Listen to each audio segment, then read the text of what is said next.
This is episode 233 of That Shakespeare Life.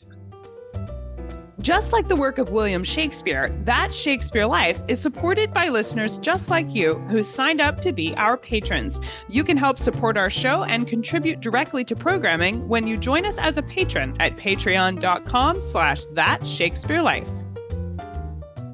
Hi, I'm Tiffany Stern, Professor of Shakespeare and Early Modern Drama with the Shakespeare Institute at the University of Birmingham. Another great method for studying the life of William Shakespeare includes listening to this. It's That Shakespeare Life with my friend, Cassidy Cash.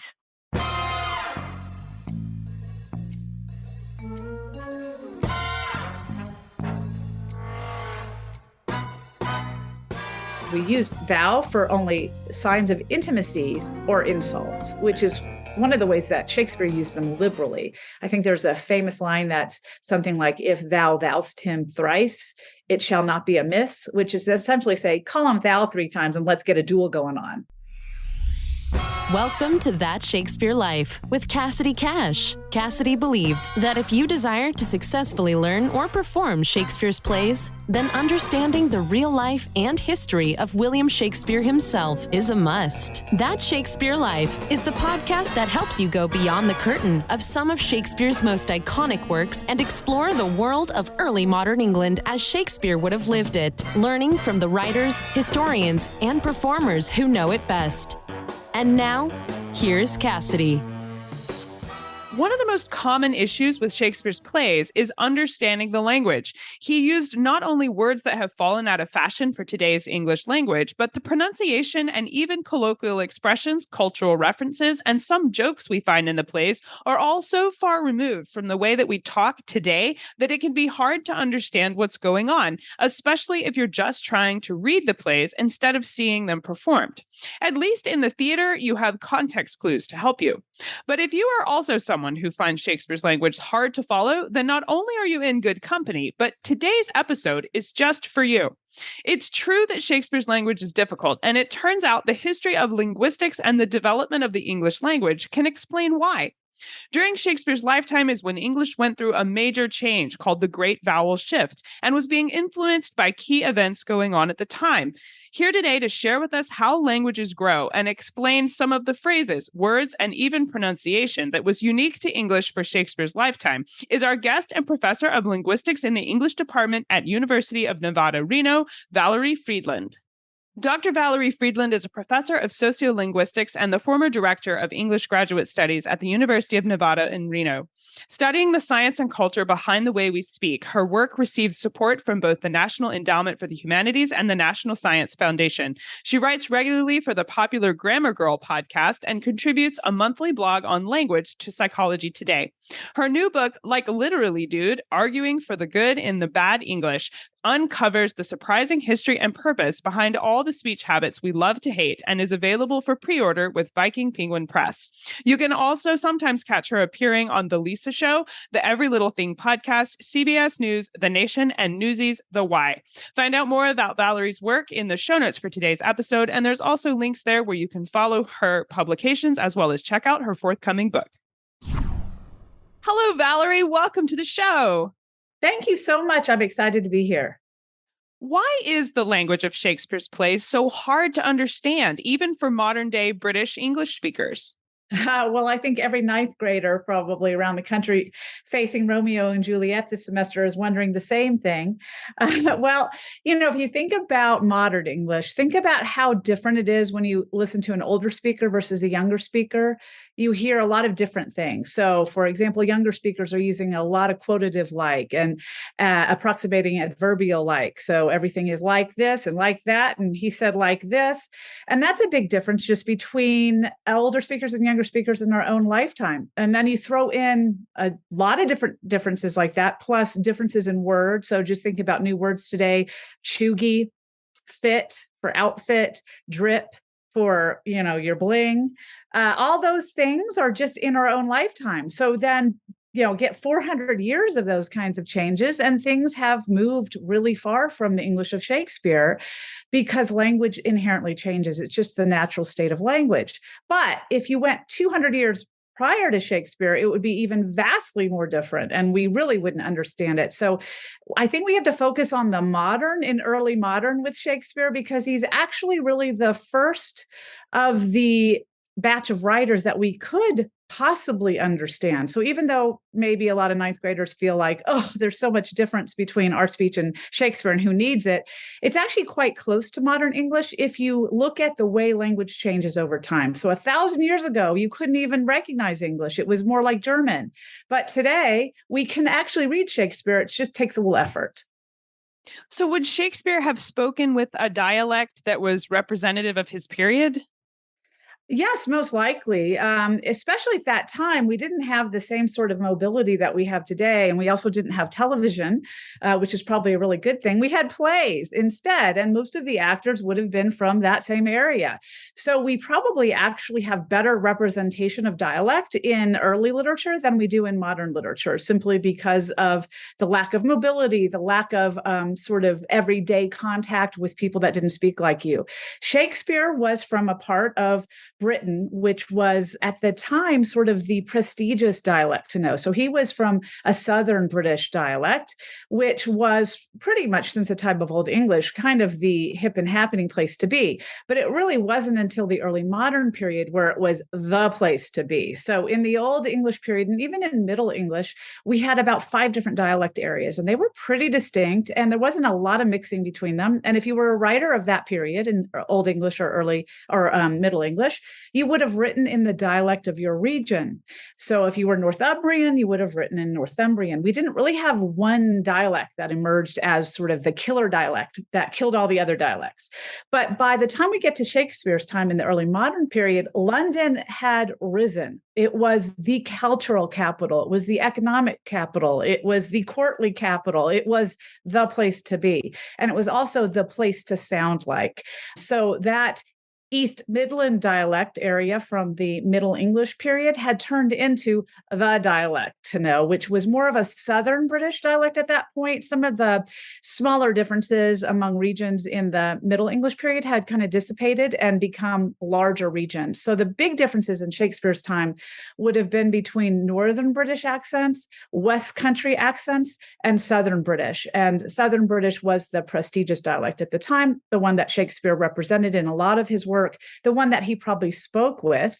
But he used other regional dialects sort of to poke fun at people. So in King Lear, for example, when Edgar is dressed up as a countryman, he's using a West Country accent. So clearly Shakespeare was aware of these other differences and was able to use them for comedic effect. How influential is the culture of a time period over how they spoke? Does the context of what was going on in England at the time of Shakespeare help us understand the phrases and expressions in his plays?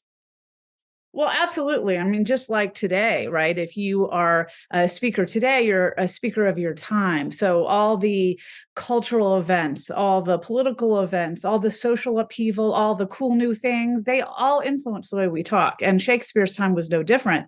I think the big difference is there was a lot more going on for him than there is for us. I mean, we might think we live in a time of a lot of turmoil, but go back to Shakespeare's time and there were a lot more things that would have factored into the way that he wrote and the things that were happening and the kinds of events that were really significant in their minds at the time, which really inspired his work.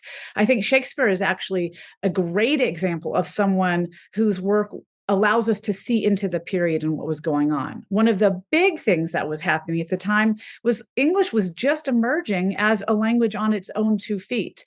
Prior to that, English was kind of the bastard language. It was the language of the common folk that no one really wanted to admit to speaking. Had you been in the court a few hundred years prior, you would have had to speak Norman French or Anglo-Norman. And that was something that we were really emerging out of the shadow of. Latin had been very influential in the Old and Middle English period. French had been incredibly influential for a powerful prestige language in the Middle English period. Finally, we were throwing off the shackles of these other languages. And for the first time ever, English was a language to write in. It was a language to speak in, and it was a language to learn in. It was not just the language to love in. And I think that we really see in Shakespeare's work. One of the ways we see see it is not just in all his new vocabulary and these really inventive uses of language that he exhibits, but it's also in the discomfort that a lot of his characters have with the way they're speaking. Because at the time, there was a lot of uncertainty. There was a lot of instability in the social structure because people could now be a little more socially mobile than they had been in previous years. You could become wealthy from trade, from other forms of economic exchange, rather than just being born to it for the first time really ever. And language was one of the few remaining ways to signal social status. And so I think we see a lot of this in Shakespeare, where he uses different aspects of language to either make people seem really pompous and idiotic by overusing hypercorrect forms where it's actually silly, or by sort of being overly polite and using a lot of titles, because you had to show your courtly elegance in language at the time. And so people were really uncertain what that looked like. So a lot of people overdid it and they were super polite, or they used tons of like, dear sir, dear madam, my great lord types of titles, which we see a lot in Shakespeare.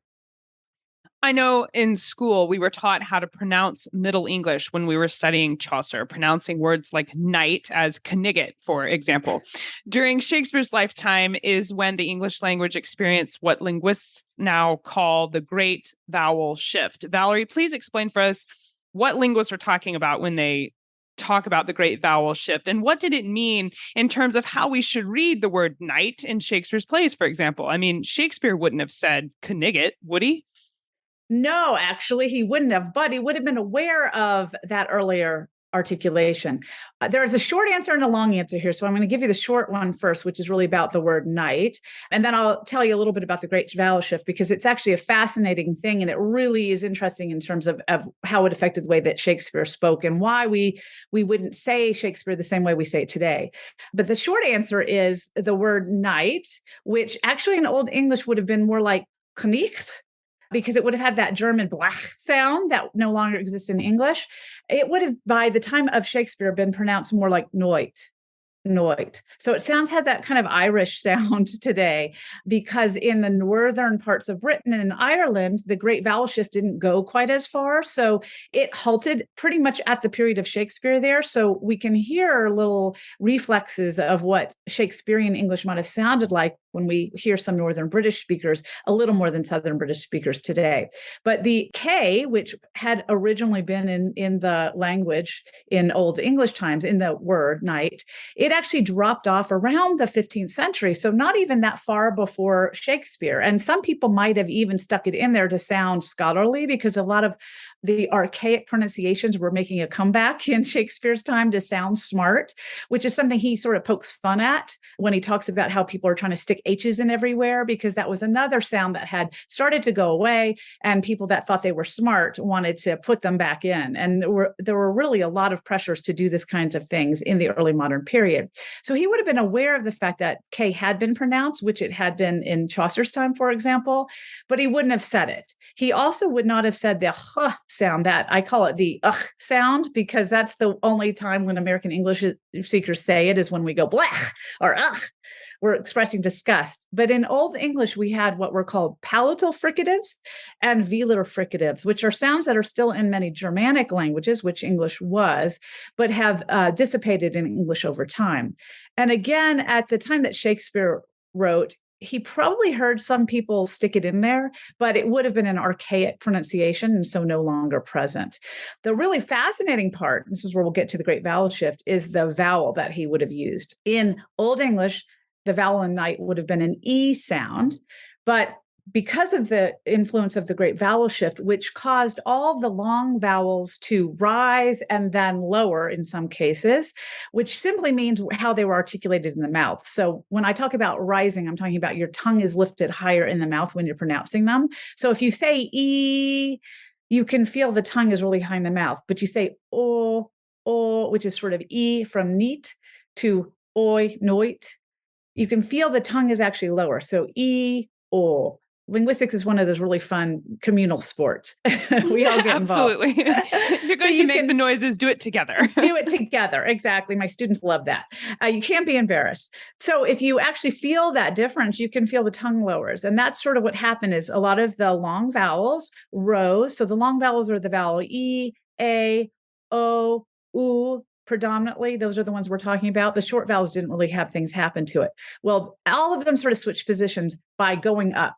But E is already at the top of the mouth. So the only way E can move is to move down. So the E sounds of Old English became the Oi sounds of Middle English, early modern English, which became the I sounds of modern English. So we go from nicht, knecht, to nooit, to night. So that hadn't happened yet by Shakespeare's time. The really interesting thing about Shakespeare is he was about 2/3 of the way through the Great Vowel Shift, because the span of the Great Vowel Shift started in about 1450, we think, and didn't end until 1750. So while the first 4 stages of the Great Vowel Shift were the most massive changes, and so they were complete or partially complete by the time Shakespeare was writing, the last few stages hadn't happened yet. So he was kind of caught in this middle ground. So the way that we would have pronounced vowels in his time would have been fairly different than the way we produce them today. What's actually quite interesting is most kids in kindergarten learning to spell encounter the reflexes of the Great Vowel Shift, because they have all those weird spellings that in modern English sound the same, but in Shakespeare's day would have not been the same. A great example of this are the words that are spelled EE versus the words that are spelled EA, which in modern English, we pronounce almost all of those as E sounds. So think about the word meet, right? There's 2 different meets. There's the let's meet up and hang out, which is spelled MEET, and then the meat we eat. And we have a great example also in the word eat. Both meat and the meat we eat are now pronounced E. But in Shakespeare's day, meat, like meet up, would have already shifted up to a higher vowel. So it would have been mate in Middle English. But by Shakespeare's day, it would have been meet. So let's meet up would have sounded very similar to how we say today. But in Shakespeare's day, meet, M-E-A-T, had not moved all the way up to the E vowel yet. It had started as met. So in Middle English, M-E-A-T would have been met. By the time we get to Shakespeare, it would have been mate. And then a few hundred years later, meet.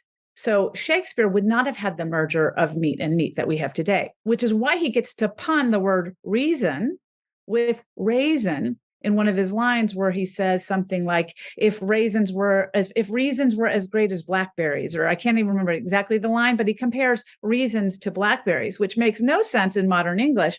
But when in Middle English and early modern English, it would have been raisins. If raisins were as plentiful as blackberries, then he was punning blackberries to grapes. So it made a lot more fun sense back then. And that was simply because of the reflexes of the Great Vowel Shift. So that was a long answer. Isn't it fun how understanding history can bring us new jokes we didn't even know we could enjoy from Shakespeare's play? Exactly. So many, right? He has a lot that were related to the Great Vowel Shift. So Rome and room, which today don't really make any sense together. Back in his day, they would have both sounded like Rome. So he could pun room and Rome, but we can't do that today, which is why ninth graders don't get the jokes. We do not use thee and thou in common speech today, speaking of things that trip us up in high school Shakespeare classes, but it's all over Shakespeare's works. How was thee and thou used in Shakespeare's lifetime, and was it considered a formal or informal way to address someone? Pronouns, one of my favorite topics. They're so exciting. We are kind of boring with pronouns today. I mean, sure, we have singular they coming in. We act like that's so racy and new. And actually, pronouns have been in turmoil for the most of our history. And in fact, in Shakespeare's day, they were even more socially exciting. And thee and thou are perfect examples of how we don't understand half of the sort of little jabs and insults and dual-worthy comments that Shakespeare made in his time, because we don't really have that tension between thou and you that existed in Shakespeare's day. The only time we really encounter those are when we're reading Shakespeare or the Bible. Right? We see thou and thy and thine. But actually, they have a really fascinating history that changed not only from the time of Shakespeare to the time of today, but the really important change came between the Old English period where they first were used and the Shakespearean times. So if you go back a little bit, because we have to go all the way back to understand how he used them, if we go back to Old English and early Middle English, what we find is the difference between thou and thee and ye and you was one of whether you were talking to one you or a lot of yous. Right. So in Middle English, if it was just you, one you, I would have used thou if you were a subject position, meaning I was using you in the subject position of a sentence.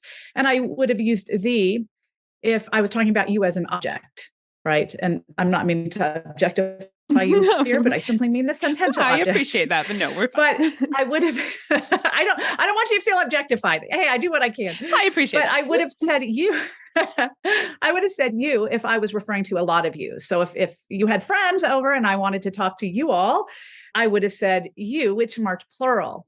And then ye actually was the subject position. So I would have said ye do something, or I would have said do something to you as object position. So the difference between thou and thee and you and ye was actually subject object. But the difference between the sets, so thou and thee and ye and you, was actually singular versus plural.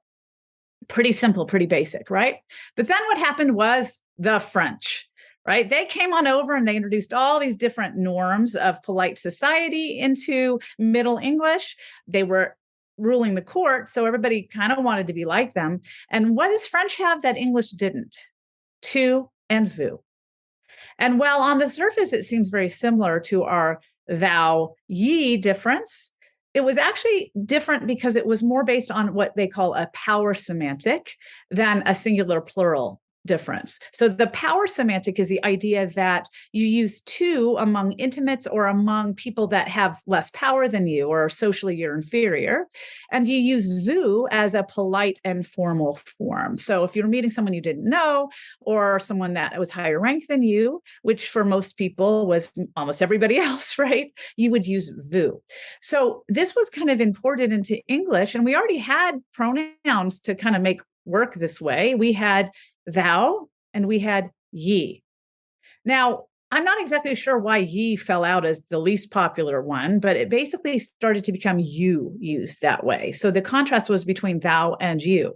And when you wanted to speak up to someone higher status or someone more formally, you would use you, which was the polite form. And when you were talking, for example, to your servants or your children, you would use thou. But by the time we get to Shakespeare, this had actually fallen away to become more of what we call a solidarity semantic. So instead of almost everybody actually being thou, because most people were just common people and they would have been thous, and only the people with status or rank would have been you, or when you were trying to be very polite and formal, by the time we get to about 14 and 1500, we find that people, because of this inability to tell who was high rank and who wasn't anymore, to the same degree you had been in Middle English where everybody knew who was who, we had to be really careful. So we didn't want to insult people by calling them a sort of inferior name like thou. We wanted to say you, because that way we were being polite and formal, no matter who we were talking to. So no one would get upset with being called you, but people might be offended to be called thou if they felt their status was higher than that. So for this purpose of solidarity or friendship or equality, we started calling everybody you. Unless there was a reason to call them thou, because either they were someone we were intimate with, like a spouse they would often refer to as thou, kind of a pet name, or a child you would call thou because obviously you were higher in rank than they were. Or if you had a servant, you might still refer to them as thou. But even in that case, if it was a servant you really cared about, you might say you. So really what happened is we used thou for only signs of intimacies or insults, which is one of the ways that Shakespeare used them liberally. I think there's a famous line that's something like, if thou thou'st him thrice, it shall not be amiss, which is essentially say, call him thou 3 times and let's get a duel going on, right? Because he's calling attention to the fact that thou signaled that you were sort of insulting somebody.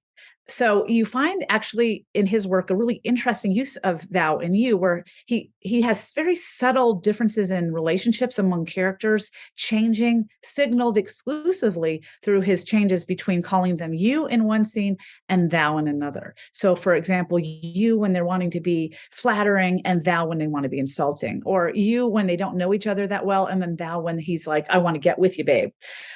So he uses them in very subtle ways that really showed how they were shifting at that time to be used for this solidarity semantic. And really, by the end of Shakespeare's life, pretty much everybody was you.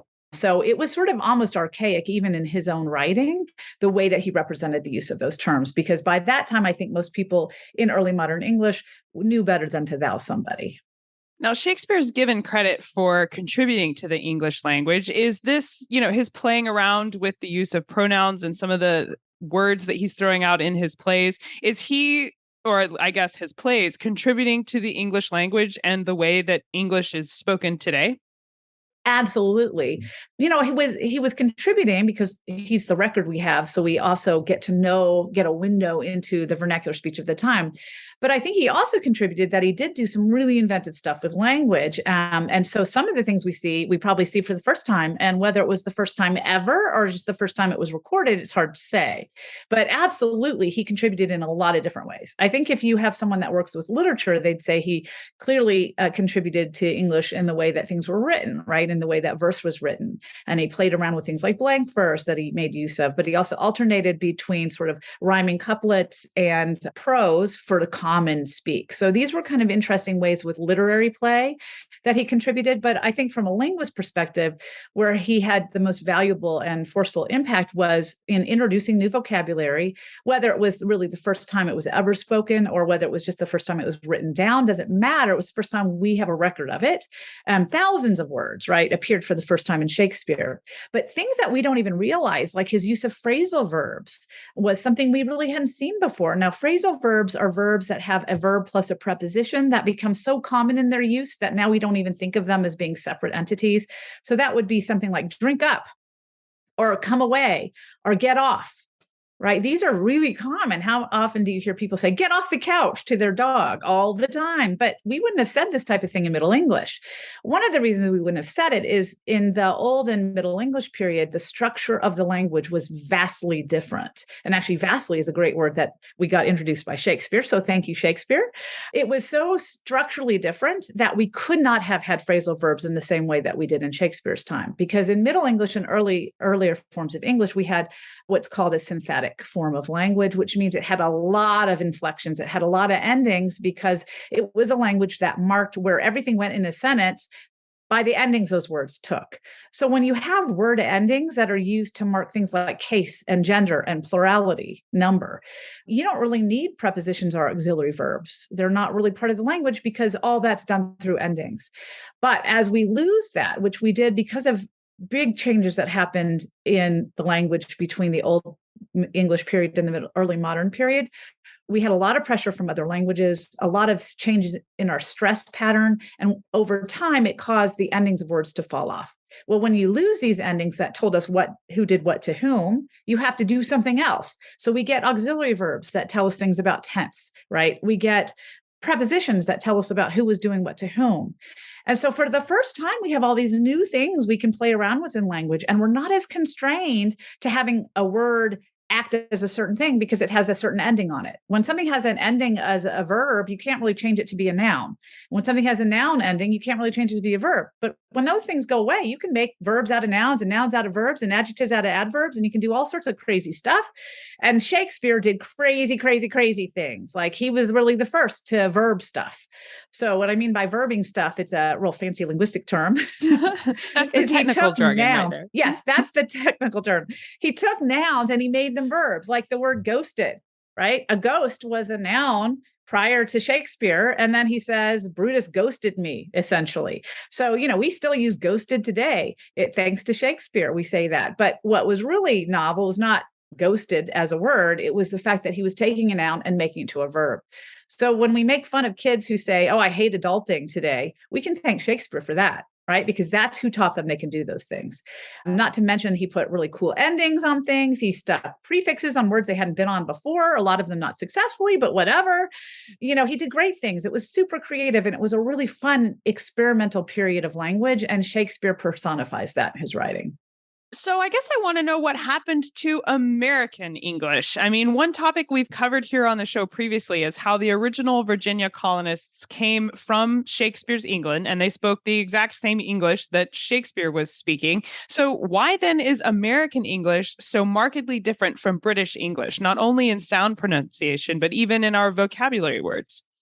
Well, first, I think the one important thing to note is that British English is profoundly different today from Shakespearean English. So the Elizabethan English that Shakespeare spoke and the Queen's English that was Queen Elizabeth II rather than the first is vastly different. It's not that American English changed so much as English has changed so much. So it's really more of a triangle, I think, than a direct line. So you have, let's say the top of the triangle is Elizabethan English. And then what we have is a development of English along two different planes where both moved far away from the original source, but in different ways. So if you look at American English, we actually have some features of Elizabethan English that don't exist anymore in modern British English, but yet were retained in American English. So it's not completely true that we're that different than Elizabethan English. We're different in some ways and not in others. So in modern British English, for example, you don't really have post-vocalic R sound. So words like arse are now ass, a little more fancy sounding in British English, os, or you have something like cart, caught, because the post-vocalic R's fell away in the late 17th and 18th century in Britain, but not in American English, because a lot of the early colonists came at a time of Shakespeare when R's were still pronounced. So Shakespeare would have had all his R's. And most colonists at that time, pretty much all colonists, regardless of what part of Britain they came from, would have had their R's. So that was really foundational to American speech. And the changes that happened later in modern British English were not brought over to the same degree as they were in those early periods. Another good example of a sound that hasn't changed in American English, but has in modern British English is the A vowel, which would have been A in Shakespeare's time as well. So this is in words like cat, bat, or ant, for example, is a one way that we still recognize that difference today. So you either have an aunt or you have an aunt. Well, in British English, you have, or Southern British English, I should say, you have an aunt. But in American English, you have an aunt, right? So they can be confused with those cute little bugs. But in Shakespeare's day, you would have had an aunt as well. So this is another thing that changed since Shakespeare's time in modern British English, but not in American English.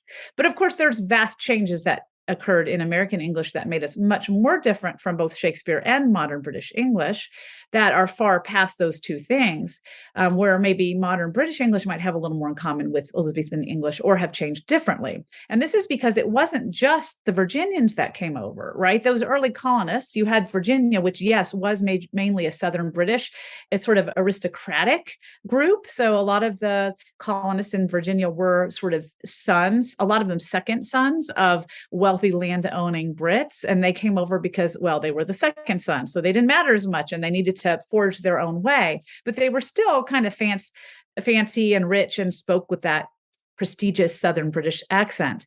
But we didn't get the same kinds of colonists elsewhere. So if we look at Pennsylvania, for example, the Pennsylvania colonies were mainly settled by Quakers, and the Quakers mainly came from Northern British parts, and they spoke quite a different dialect even in 16 and 1700. So the English of the Midwest, the English of the heartland of America, was not settled by the Virginia colonists. It was actually the Pennsylvania colonists that were most influential on the heartland dialects of American English. And so you had the Northern British speakers, and you had a heavy Scotch-Irish settlement in Pennsylvania and the Inland South, as well as German and some Dutch influence.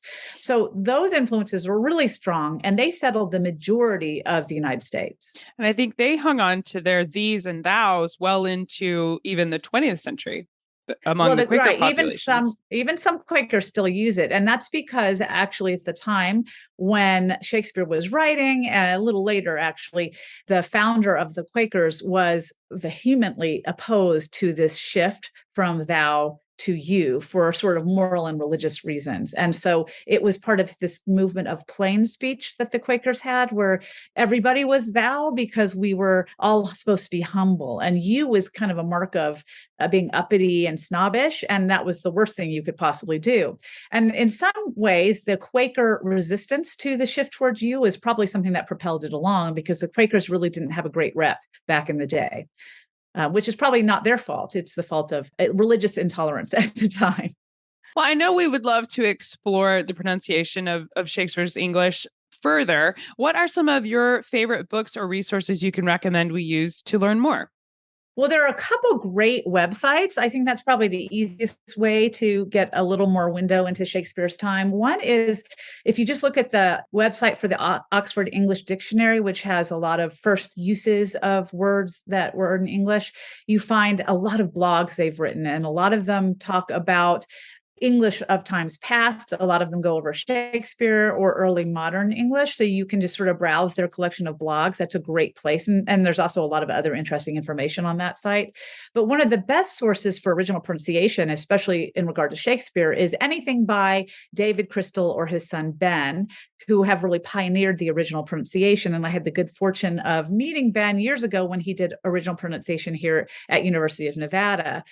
They have a site that's, I think, called originalpronunciation.com. And you can just go to that site. And they also have a lot of YouTube videos where they act out Shakespeare in original pronunciation. And I think those would be really fun sources. Those are excellent resources. We will link to those in the show notes for today's episode. And both David and Ben Crystal are friends of That Shakespeare Life. They've been on our show a couple of times, and Ben even demonstrates original pronunciation in one of our episodes just for listeners of our show. So we'll make sure to link to that in our show notes as well. Now, Valerie, we ask everyone this next question here at That Shakespeare Life, and that's, what's the one book you would take with you on a deserted island? My friends in England tell me I'm supposed to allow you the complete works of Shakespeare and a copy of the Bible, so your choice would be in addition to those. Well, that's a very generous offer to be able to take those with me. We want you to be well set up. I mean, you are deserted on the island. Do I get snacks too? Because that would be important. Oh, sure. Yes. We'll send it out in a care box for you. Okay, perfect. It's funny, because I was thinking about that question, what would I want on a deserted island? I think a great reference book that would keep me busy for decades before I was saved would be the Oxford English Dictionary. Because if I had the complete Oxford English Dictionary, we're talking about over 1,000 years of words, I could do 500 a decade. So I think I would want that, because I could also go back to the complete works of Shakespeare and the Bible. I need an early version of the Bible, just note to self, and look up all the stuff just to make sure they were right. And then I'd also want maybe a John Grisham novel or something just to pass the time away. That's how you know you're talking with a professional historical linguist, when their choice of a desert island book is a massive dictionary. Well, you got to stay busy, I think so. Yeah. That way you can just jump back in when you get back to the mainland. Exactly. So what's next for you? What are you working on now that you're excited about? Well, I'm really, really excited about my new book that I'm actually just finishing the proofs on, and it's already out there in the world for pre-order. It's called Like Literally Dude, Arguing for the Good in Bad English. And it really is a trip through time for all the speech habits we love to hate. So if you're interested in the way that Shakespeare used language, there's a ton of Shakespeare in there, because a lot of the things we hate, like our ums, our likes, our literallys, they existed hundreds of years ago. Even though we think they're new things that drive us crazy today, they were actually not so new things, and they probably drove us crazy back in the day as well. But they're really interesting, fascinating, purposeful features of our speech. And I think they're really interesting from the perspective of Shakespeare, because he wrote in vernacular. He wrote what colloquial language was like around him. And that's exactly what these features are for us today. That is a fascinating book. I'm really looking forward to that coming out. And we will have links in the show notes where you can follow Valerie's work, as well as get a copy of this book when it becomes available. So make sure you check there to be able to follow that. Valerie Fridland, thank you so much for being here with us this week. This conversation has been really fun to look at all the details of how Shakespeare spoke and his influence on the language that we speak today. I thank you so much for being here and sharing this history with us. This was a fun conversation. Absolutely. It was great. Thanks. If you like the show today, be sure to let us know about it by dropping us a comment and a rating on the platform you're listening from today. You can connect with Valerie and learn more about her work, as well as see a curated list of books and resources she's put together for you on the best places you can learn more about linguistics and language from Shakespeare's lifetime. There's also some bonus history images, paintings, and museum artifacts we've gathered up and shared with you there related to the history you're learning about today. Find all of these things and a few extras at CassidyCash.com/episode 233. That's CassidyCash.com/EP233. That Shakespeare Life extends its historical focus to our funding model, being supported in part by listeners who sign up to be patrons of the show, which is the same way William Shakespeare funded his work during his lifetime. Patrons who support the show are treated to behind-the-scenes extras, including sneak peeks at upcoming guests, the chance to submit your own questions to be asked live on the air, as well as ebooks, worksheets, and other classroom resources that coordinate with the show and with Shakespeare's plays. Due to the patronage of our listeners, That Shakespeare Life is available to listen anywhere in the world, completely commercial-free. Join us as a patron today and unlock all the great bonuses at patreon.com/thatshakespearelife. That's patreon.com/thatshakespearelife. That Shakespeare Life is researched and produced by me, Cassidy Cash. Our audio engineer is Gary Mayholm. That's it for this week. Thank you for listening. I'm Cassidy Cash, and I hope you learned something new about the Bard. I'll see you next time. Bye-bye. Thank you for listening to That Shakespeare Life. As always, the best conversations happen after the episode over at CassidyCash.com. Become a part of a vibrant Shakespeare conversation by adding your voice over at the website. Until next time, remember, when you want to know William Shakespeare, you have to go behind the curtain and into That Shakespeare Life.